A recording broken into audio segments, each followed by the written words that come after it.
கர்த்தராகிய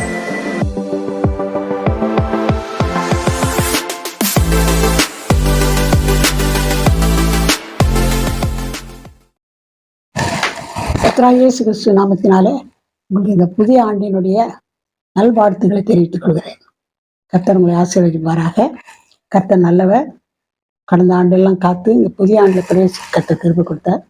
எவ்வளவோ நன்மை செய்துக்கிறார், எவ்வளோ நன்மை செய்துக்கிறார். நாம் கர்த்தரை துதிக்க கடமைப்பட்டிருக்கிறோம். அது மட்டும் இல்லை, இந்த புதிய ஆண்டை கர்த்தர் நமக்கு ஆசீர்வாதத்தை தருவார். அது மட்டும் இல்லை, கர்த்தர் இந்த புதிய ஆண்டில் ஒரு புதிய வாக்குத்தத்தத்தை கர்த்தர் நம்மளுக்கு கொடுத்திருக்கிறார். அது என்ன வாக்குத்தத்தம்னா, உபாகமம் 26:19. நான் உண்டு பண்ணின எல்லா ஜாதிகளை பார்க்கிலும் புகழ்ச்சியிலும் கீர்த்தியிலும் மகிமையிலும் உன்னை சிறந்திருக்கும்படி செய்வேன் என்றும், நான் சொன்னபடியே நீ உன் தேவனாகிய கர்த்தரான எனக்கு பரிசுத்த ஜனமாயிருப்பாய் என்று அவர் இன்று உனக்கு சொல்லுகிறார் என்றார். பாருங்க, புகழ்ச்சியிலும் எல்லா ஜாதியை பார்க்கணும் நம்மளை எப்படி புகழ்ச்சியில கீர்த்தியில மகிமையில சிறந்திருக்கும்படி செய்வார் இந்த ஆண்டில. இது எப்படி நடக்கும்னு சொன்னா, இன்னொரு விசேஷமான காரியம் சொல்றேன். யூ ஆர் ஸ்பெஷல் பீப்புள்ன்றார். நீங்க விசேஷத்துடன் சொல்றாரு. எவ்வளவு ஆசீர்வாதம் இல்லையா? எவ்வளவு ஆசீர்வாதமான வார்த்தை பாருங்க. இது முக்கியமான காரணம் என்னன்னு சொன்னா, உன்னதப்பட்ட 5:9 ஸ்திரீகளுக்குள்ளே ரூபவதியே, மற்ற நேசரை பார்க்கிறோம் நேசர் எதினால் விசேஷித்தவர்.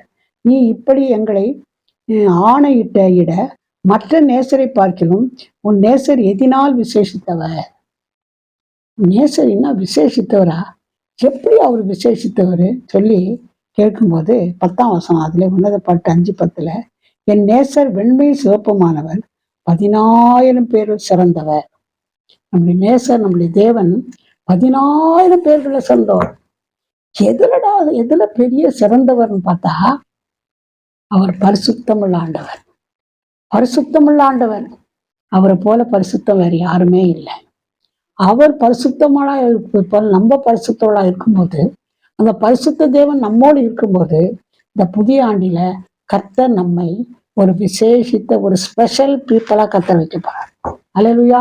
பாருங்க, எவ்வளவு பெரிய ஆசீர்வாதம், எவ்வளவு பெரிய காரியம் பாருங்க.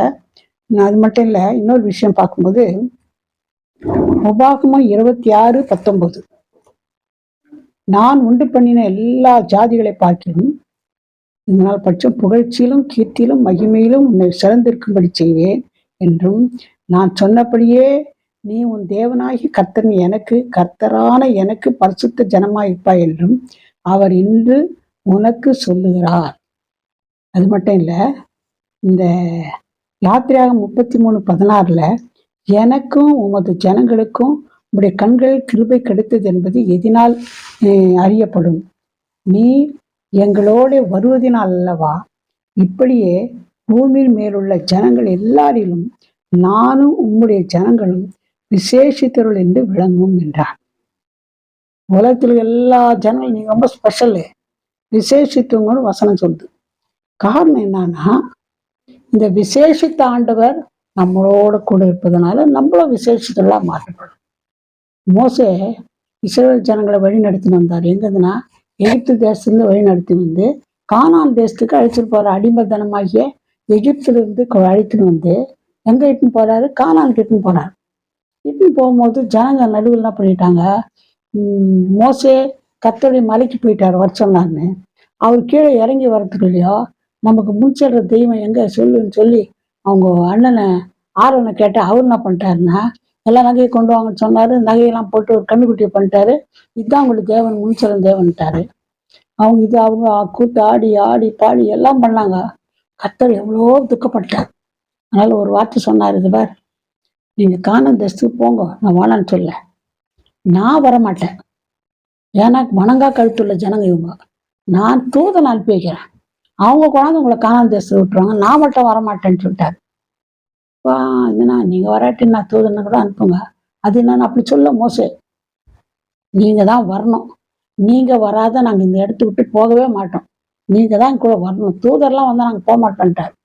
நீங்க கண்டிப்பா வரணும் சொல்லிட்டு தான் இந்த வார்த்தையை சொல்றாரு. என்ன வார்த்தை சொல்றாரு அவர்னா, நாங்க எப்படி விசேஷித்தவங்களா இருப்போம்னு சொன்னா, எனக்கும் ஜனங்களுக்கும் உடைய கண்களில் கிருபை கிடைத்தது என்பது எதனால் அறியப்படும். நீர் எங்களோட வருவதினால் அல்லவா இப்படியே பூமியில் உள்ள ஜனங்கள் எல்லாரிலும் நானும் இப்படி ஜனங்களும் விசேஷித்தருள் என்று விளங்கும். நானும் ஜனங்களும் விசேஷம், ஏன்னா நீங்க என் கூட வர்றதுனால. இப்போ நம்ம ஆண்டவர் விசேஷித்த ஆண்டவர், பரிசுத்தமான ஆண்டவர், அவர் நம்ம கூட வர்றதுனால நம்ம கூட விசேஷித்தர்களாக மாற்றப்படுறோம். அதனால அவர் சொன்னதுனால ஒன்னு என்ன பண்ணாங்க, வரன் கத்தர் ஒத்துக்குன்னு அவங்க கூட வர ஆரம்பிச்சார். இந்த விசேஷித்த ஆண்டவர் நம்ம கூட இருந்தா நம்ம விசேஷலாம் மாற்றப்படும். நம்ம கேட்கணும், ஆண்டவரை நீங்க என் கூட வாங்கப்பா. ஒருவேளை கத்தர் பிரிமில்லாத பாவம் ஏதாவது செய்திருந்தா என்ன பண்ணோம், மன்னிப்பு கேட்கணும். ஆண்டவரே ரத்தத்தினால் கழுவுங்க, என்னை பரிசுத்தப்படுத்துங்க, எங்க இருதயத்துல வாங்க, எங்க கூட வாங்க, எங்க கூட இருங்க நம்ம கேட்டா கண்டிப்பா வருவார். இந்த மாதிரி நம்ம கேட்குமான்னு கத்தர் விரும்புறாரு. அப்போ அவருடைய கண்களை தயவு கிடைக்கும் கத்தரே நம்மள விசேஷத்துல மாட்டார். அப்போ அவர் நம்மோட கூட இருந்தா, அவர் நம்மோட கூட வந்தா தான் நம்ம விசேஷித்தவர்கள். ஒன்று தெரிஞ்சுங்க, அவர் நம்ம கூட வராத நம்ம ஒண்ணுமே செய்ய முடியாது. நீங்க எல்லாம் நாங்கள் ஒண்ணுமே செய்ய முடியாது, நீங்க வந்தாதான் நாங்க போவோம், ஒரு அடி கூட எடுத்து வைக்கவே முடியாது. இந்த புதிய ஆண்டில நீங்க எங்க கூட வரணும், நீங்க எங்க கூட இருக்கணும்னு கேட்கணும். இது வேணும் ஆண்டவரே, அது வேணும் ஆண்டவரே, புது வருஷம் இது வாங்க, அப்படி கேட்காதீங்க. உங்களுக்கு என்னது தேவை என்று உங்கள் பரமபிதா அறிந்திருக்கிறார். அதனால வாயில் சொல் பிறவாதுக்கு முன்பாக அது எல்லாவற்றையும் அவருக்கு அறிந்திருக்கிறார். உனக்கு என்ன வேணும்னு தெரியும், என்ன கொடுக்கணும் எல்லாமே தெரியும். நீ இதுக்காக இது வேணும் அது ஒன்றும் கேட்காத. புதிய ஆண்டில ஒரு விசேஷ ஜெபம் பண்ணு. என்னன்னா, நீங்க எங்க கூட இருக்கணும், எங்க கூட வரணும்னு கேளுங்க. அது போதும். அவர் நம்ம கூட இருந்தா நமக்கு காரியங்கள்லாம் நம்ம பாதுகாத்து கொள்வார். இன்னொரு காரியம், அவர் நம்ம கூட வர்றதுனால அவருடைய பிரசன்னம் நம்ம கூட இருந்தா போதும். பிரசன்னம் நம்ம கூட, அவருடைய பிரசன்னம் கூட இருந்தா போதும், எல்லாமே அவரு பாதுகாத்து கொள்வார்.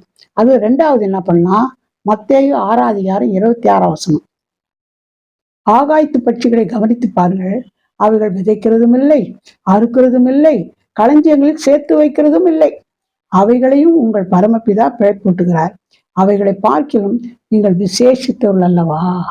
பாருங்க, ஆகாயத்து பட்சிகள்லாம் கவனிச்சு பாருங்க, என்ன பண்றான், அதுங்க விதைக்கிறதும் இல்லை, அறுவடை செய்யறதும் கிடையாது, விதைக்கிறதும் இல்லை, அறுக்கிறதும் இல்லை, களஞ்சியத்துல சேர்த்து வைக்கிறது நாளைக்கு வேணும், அடுத்த மாசத்துக்கு வேணும், அடுத்த வருஷத்துக்கு வேணும், களஞ்சியத்தில் சேர்த்து வைக்கிறதும் இல்லை, அவைகளையும் உங்க பரமபிதா பிழைப்பூட்டுகிறார்.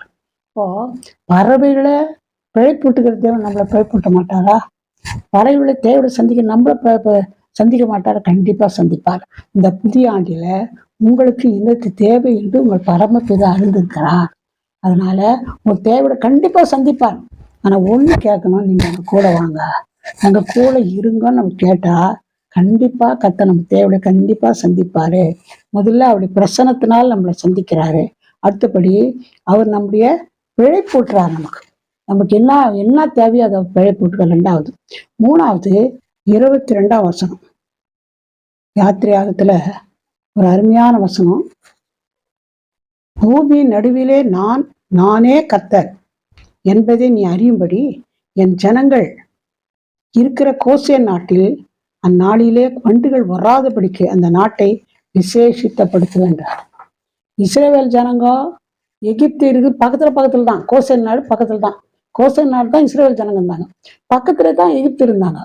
இவங்க பார்வன் செய்த பயங்கரமான சேஷ்டினால அந்த கத்தனை 10 வாதிகளை வர விட்டார். எங்க எகிப்து தேசத்துல. இந்த 10 வாதிங்க வரும்போது என்ன நடந்துச்சுன்னா, ஒரு விசேஷமான காரியம் என்னன்னா, கோசேன் நாடு பக்கத்துக்கு இஸ்ரவேலுக்கு ஒண்ணுமே வரலங்க. காற்று அடிக்குது, மழை அடிக்குது, ஒன்றும் வரல அவங்ககிட்ட. காரில் வருது, அவங்களுக்கு வரல. வண்டு வருது, இஸ்ரவேல் ஜனங்களுக்கு வரல. எல்லா வாதியும் எகிப்துக்கு வந்துச்சு. பக்கத்துல தான் இருக்கிறாங்க கோசேன் நாட்டுல இஸ்ரவேல். அவங்கள கத்தர் என்ன பண்ணாரு, பாதுகாத்தார். என்ன செய்தார், கத்தரு பாதுகாத்து விசேஷப்படுத்தினார், விசேஷப்படுத்தி பாதுகாத்தார். இப்போ நம்ம கூட கத்திருக்கும் போது கத்தருடைய பிரசன்னத்தை நம்மளோட வைக்கிறாரு, நம்மளை போஷிக்கிறாரு. அது மட்டும் இல்ல, நம்மளை என்ன செய்யறாரு, பாதுகாக்கிறார். நம்மளை பாதுகாக்கிற ஆண்டவர் இந்த புதிய ஆண்டுல உங்களோட கூட இருப்பாரு, உங்களை போஷிப்பாரு. நீங்க இது இல்லை அதெல்லாம் கேட்க வேண்டியதே இல்லை. கத்தரை தேடுவர்களுக்கோ ஒரு நன்மையும் குறைப்படாது வசனம் சொல்லுது.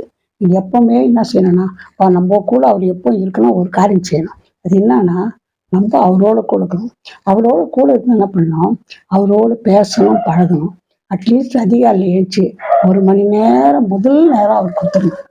அப்படி கொடுத்தீங்கன்னா கண்டிப்பாக உங்களை உயர்த்துவார். கண்டிப்பாக உங்களை உயர்த்துவார். அதில் ஒரு ஒரு சந்தேகமே இல்லை. இந்த 14வது பிரசிடென்ட், அமெரிக்கன் பிரசிடென்ட், அவர் என்ன பண்ணாருன்னா, ரொம்ப ஏழ்மையான மனுஷன், ரொம்ப ஏழ்மை, ரொம்ப ஏழ்மை, எல்லாத்திலும் தோல்வி. அதாவது ஒரு அமெரிக்காவுக்குள்ள முதல் போனப்போ ஒரு ஆள் அந்த ஏர்போர்ட்ல பார்த்தாராம். என்னன்னா தோல்வி தோல்வி, ஃபெயில்யூர் வருதான். என்னடா இது ஃபெயில்யூர் இப்படி வருது, என்னடா இதுன்னு பார்த்தா, அந்த ஃபெயில்யூர்னு பார்த்து கவலைப்படாத, இந்த ஃபெயில்யூராக இருந்த இந்த அமெரிக்கன் பிரசிடென்ட்டு ஒரு நாள் அமெரிக்காவுக்கே பிரசிடென்ட் ஆகிட்டாருன்னா. என்னடான்னு பார்த்தா, அவர் ஒரு நாளில் படிக்கும்போது ரொம்ப ஏழையா, படிக்கிறதுக்கு புக்கு இல்லையா. அப்போ என்ன பண்ணாருன்னா, பக்கம் 10 கிலோமீட்டர் போனாலும் 10 கிலோமீட்டர் நடந்து போய் ஒரு பையன்கிட்ட எனக்கு புக்கு படிச்சுட்டு கொடுத்துறேன்னாராம். சரி எடுத்துன்னு போய் 3 நாள் படிச்சுட்டு எனக்கு குழந்தை கொடுத்துரு அந்த புக்கானாராம். சரி வாங்கின்னு வந்துட்டாரு. வாங்கி படிச்சுட்டாரு. படிச்சுட்டு கொடுக்கலான்றதுக்கு என்ன பண்ண, வைக்கிறதுக்கு இடம் இல்லை, பீரோவா என்ன இது ஒன்றும் இல்லை, இந்த மட்டை ஓலைக்குள்ளே சொருவிட்டார் அந்த புக்கை பத்திரமா இருக்கணும். சொருவிட்டு கால் ஏஞ்சிக்கிட்டு சரியான மழை, பயங்கரமான மழை பெஞ்சு அந்த புக்கை அப்படியே தொப்பக்கட்டே நடிச்சு ஒன்றும் பண்ண முடியல. என்ன பண்ணுறதுன்னு தெரில. அது எடுத்து சூரிய வெள்ளை வச்சு அப்படியே காய வச்சு தொடச்சி வச்சு எடுத்துன்னு ஓடினாலும் அது கொடுக்க போனான். அவன் சொன்னான், அந்த பேர் அவங்க நல்லா கொடுத்தேன் புக்கு, எனக்கு அந்த புக்கு தேவையில்லை, எனக்கு அந்த பணத்தை கட்டி கொடுனாராம். அவர்கிட்ட பணம் இல்லாதனால தானே அவர் போய் அந்த புக்கை போய் அவங்ககிட்ட வாங்கிதான் படிச்சுட்டு கொடுக்குறாங்க. பணம் இல்லையானா ஒரு 2 நாள் என்ன பண்ணு, என் லேண்டை நீ குதிரைக்கு பதிலாக நீ விழணும், லேண்டை நீ தான் விழணும் 2 நாள்லாம். சரி நான் விழுறேன்னு சொல்லி நிலத்தை விழுந்துட்டு அந்த புக்கு நீ எடுத்துன்னு போனாங்க. பாருங்க எவ்வளோ துக்கமான ஒரு சம்பவம். அந்த மாதிரி ரொம்ப வறுமை, ஏழ்மை. ஆனால் அந்த சின்ன வயசுலேருந்தே அவர் கத்தரோட உறவு ரொம்ப இருந்துச்சு. முறுமுறுக்கல, இவ்வளோ தோல்வின்னு முறுமுறுக்கல, கவலைப்படல, கத்தரை தூஷிக்கல, கத்தரோட ஐக்கியமா இருந்தாராம். அவரை கத்தர் என்ன பண்ணிட்டாரு, அமெரிக்கன் பிரசிடென்டா மாத்திட்டார். உலகத்துல ஒரு பெரிய போஸ்ட் எதுனா அமெரிக்கன் பிரசிடென்ட் தான். நம்ம இந்திய பிரசிடென்ட் எந்த தேச பிரசிடென்ட்டும் கிடையாது, அமெரிக்க பிரசிடென்ட் ஆயிட்டாராம். இப்படி அமெரிக்க பிரசிடென்ட் ஆன பிறகு கூட அவர் என்ன பண்ணல, அன்னைக்கு அப்படி இருந்தேன் கத்தரை தேடினேன், இன்னைக்கு பிரசிடென்ட் ஆயிட்டேன்னு அப்படி இல்லை. பிரசிடென்ட் ஆனா கூட அந்த முதல் மணி நேரம் கத்தரோடே செலவிடுவாங்க. யாரோ ஒருத்தருக்கு இன்டர்வியூ சொன்னாராம், உனக்கு தான் ஃபர்ஸ்ட் இன்டர்வியூனாராம். 5 மணிக்கு வானா 4 மணிலேருந்து காத்துலாம் அந்த ஆள் வெளியில போய் பேசுறாராம்.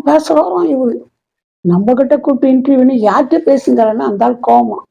பெல்லுக்கு டான் 5 மணிக்கு அடிச்ச உடனே உள்ள கவுத்தந்த உள்ள போனான். இப்படி பார்க்கலாம் அப்படி பார்க்கலாம். என்ன பார்க்குறான்னா, எனக்கு தானே முதல் இன்டர்வியூ, நீங்க எனக்கு முன்னால் யார்கிட்டயும் நீ 1 மணி நேரம் பேசுனீங்களான்னா, நான் யார்கிட்ட பேசுறேன், உங்களுக்கு தான் முதல் இன்டர்வியூ. எந்த மனுஷரோட பேசுறதுக்கு முன்னாலே ஆண்டவரோட தான் பேசிட்டு தான் அப்புறம் பேசுவாங்க. பாருங்க, அவர் ஆசீர்வதிக்கப்பட்டதுக்கு காரணம் தேவனோட உறவு. அதனால நம்ம தேவனோடு உறவுகளா இருப்போமானா கண்டிப்பா நம்மளை விசேஷத்துலாம் மாற்றுவார். அதுல ஒரு சந்தேகமும் இல்லை. அது மட்டும் இல்லை, இந்த பைபிள்ல பார்க்கும்போது ஆதியாகமம் 49:26, உன் தகப்பனுடைய ஆசீர்வாதங்கள் என் பிதாக்களுடைய ஆசீர்வாதங்களுக்கு மேற்பட்டதாக இருந்தது, நித்திய பர்வதங்களின் முடிவு மட்டும் எட்டுகின்றன, அவைகள் யோசேப்புடைய சிரசின் மேலும் தன் சகோதரர் விசேஷித்தவனுடைய உச்சந்தலையின் மேலும் வருவதாக. யோசேப்புடைய சிரசுல விசேஷித்த ஆசீர்வாதம்னு வசனம் சொல்லுது. இது காரணம் என்ன நம்ம பார்க்கும்போது, யோசேப்பை சின்ன பையனா இருக்கும் போது பொறாமையினால துணியெல்லாம் கூட கழட்டிட்டு அப்படியே குழியில போட்டு எடுத்து வித்து போட்டாங்க. ஆனா அந்த யோசேப்பு ஒரு நாளை கத்தர் உயர்த்திட்டு எகிப்து தேசத்துல வித்து போட்ட அந்த எகிப்து தேசத்துல ஒரு அந்த பார்வோனுக்கு அடுத்த ஸ்தானத்துல இருக்கும்போது உயர்த்தப்பட்ட போது அவங்க அண்ணன் தம்பி என்ன பண்ணாங்க, இவங்ககிட்ட வந்து ஆகாரத்துக்காக வந்து நின்னாங்க, தானியத்துக்காக வந்து நின்னாங்க. அப்போ கண்டுபிடிச்சிட்டு ஓஹோ என்னெல்லாம் பண்ணீங்கல்ல, இப்படிலாம் பண்ணீங்களேன்னு பழி வாங்கல. அவங்க உள்ளத்தை அவங்கள பார்க்கும்போது உள்ளம் அப்படியே பொங்குச்சான். எவ்வளோ சகோதர சிநேகம் வச்சுப்பாங்க. அதுதான் கத்தர் அவனை விசேஷித்தவனாக மாற்றினது. அது மட்டும் இல்லை, அவன் என்ன பண்ணானா அவன் உள்ளம் பொங்குச்சு. அந்த அண்ணன் தம்பியில மன்னிச்சு பழி வாங்கல, அவங்கள அன்பா பேசி அவங்களையும் பிள்ளைங்களும் அவன் காப்பாத்தினான். இதுதான் ஆசீர்வாதத்துக்கு ஒரு முக்கியமான ஒரு காரியம். அது மட்டும் இல்ல, அவன் ஜீவ ரட்சணை பண்ணான்னு வசனம் சொல்லி பாருங்க. ஆதியாகமம் 43:30 யோசேப்பின் உள்ளம் தன் சகோதரனுக்காக பொங்கினபடினால் அவன் அழுகிறதற்கு இடம் தேடி துரிதமாய் அறைக்குள்ளே போய் அங்கே அழுதான். பார்த்துதான் அண்ணன் தம்பி பார்த்துதான் துரோகம் பண்ணதை யோசிக்கல. ஐயோ என் அண்ணன் தம்பி வந்துட்டாங்களேன்னு அப்படியே மன்னிக்கிற ஒரு குணம். நீ விசேஷித்தவனா இந்த ஆண்டுல இருக்கணும்னு சொன்னா உனக்கு அந்த மன்னிக்கிற குணத்தை கத்துட்டு கேளு. இந்த கசப்பு வெறுப்பு எல்லாம் இருக்கக்கூடாது. கசப்பு, வைராக்கியம், விரோதம் அப்படி இருக்காதபடி உனக்கு துரோகம் பண்ணணும் மன்னி உள்ளம் பொங்கட்டும். அப்ப கத்தாரு யோசேப்பு போல உன்னை கத்தாரு இந்த ஆண்டில நான் கண்டிப்பா ஆசீர்வதிப்பேன். அது மட்டும் அதுல ஒன்றும் சந்தேகமே இல்லை. அது மட்டும் இல்ல, அவர் சொல்றாரு ஆதியாக 45:4 அப்பொழுது யோசேப்பு தன் சகோதரி நோக்கி என் கிட்ட வாருங்கள் என்றான். அவர்கள் கிட்ட போனார்கள். அப்பொழுது அவன், நீங்கள் எகிப்துக்கு போகிற இடத்தில் விட்டு போட்ட உங்கள் சகோதரனாகிய யோசேப்பு நான் தான். 45:5 என்னை இவ்விடத்திற்கு வரும்படி விட்டு போட்டதினால் நீங்கள் சஞ்சலப்பட வேண்டாம், அது உங்களுக்கு விசனமாய் இருக்கவும் வேண்டாம். ஜீவரட்சணை செய்யும்படிக்கு தேவன் என்னை உங்களுக்கு முன்னே அனுப்பினார். கவலைப்படாதீங்க, இப்படி பண்ணி யோசிக்காதீங்க. உங்க ஜீவனை ரட்சிக்கிறதுக்காக நீங்க எல்லாம் சம்சம் ஒழிஞ்சு போகக்கூடாதுன்றதுக்காக வேண்டிதான் கத்தனை பிள்ளாரு என்னை முன்னாலே அனுப்பி வச்சாருன்னு சொல்றாரு. அப்போ இன்னும் 2 வருஷம் பஞ்சம் இருக்குது, கவலைப்படாதீங்க, அப்பா அம்மா இட்டுவாங்க, நான் எல்லாம் போஷிக்கிறேன்னு அவங்களை காப்பாத்தினாரு. இது உங்க வம்சம் பூமியில அழிந்து போகக்கூடாதுன்றதுக்காக வேண்டிதான் என்னை முன்னாலேயே அனுப்பிச்சு வச்சாருன்னு சொல்லி அவன் என்ன பண்றான்னா ஜீவ ரட்சணை செய்தான். அதனாலதான் அவனை விசேஷித்தவனா கத்தர் அவனை மாற்றினார். அது மட்டும் இல்லை, விசேஷித்த சீஷன் கூட ஒருத்தர் இருக்கிறாங்க வேதத்துல.